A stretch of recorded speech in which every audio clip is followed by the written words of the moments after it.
ইরানে গুপ্তচর বৃত্তির শাস্তি নিয়ে এসেছে নতুন ও কঠোর আইন। সোমবার 14 জুলাই ইরানের সংসদে বিপুল ভোটে পাশ হয়েছে একটি সংশোধনী প্রস্তাব। এখন থেকে শত্রু রাষ্ট্র বা গোষ্ঠীর জন্য কেউ যদি গুপ্তচর বৃত্তি করে তার শাস্তি হতে পারে সরাসরি দণ্ড। শুধু তাই না, অপরাধ প্রমাণিত হলে তার সব সম্পত্তিও বাজেয়াপ্ত করা যাবে।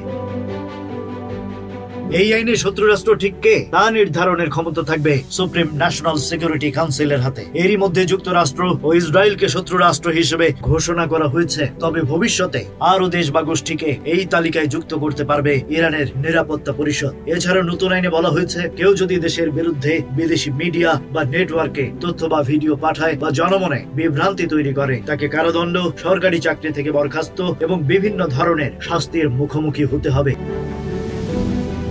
সবচেয়ে বিতর্কিত অংশ হলো মৃত্যুদণ্ড ছাড়া অন্য কোনো সাজার বিরুদ্ধে আপিল করা যাবে না। আর মৃত্যুদণ্ডের বিরুদ্ধে সুপ্রিম কোর্টে আপিল করার সময়সীমা মাত্র 10 দিন। এই আইন এমন এক সময় পাশ হলো যখন ইরানের অভ্যন্তরে ইসরায়েলি গোয়েন্দা অনুপ্রবেশ নিয়ে নানা প্রতিবেদন প্রকাশিত হচ্ছে। ফলে নিরাপত্তার দোহাই দিয়ে কড়াকড়ি বাড়িয়েছে সরকার।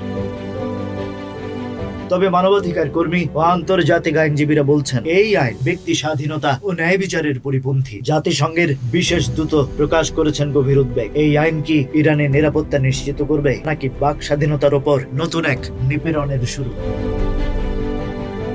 Rajib Raihan, news flash 71।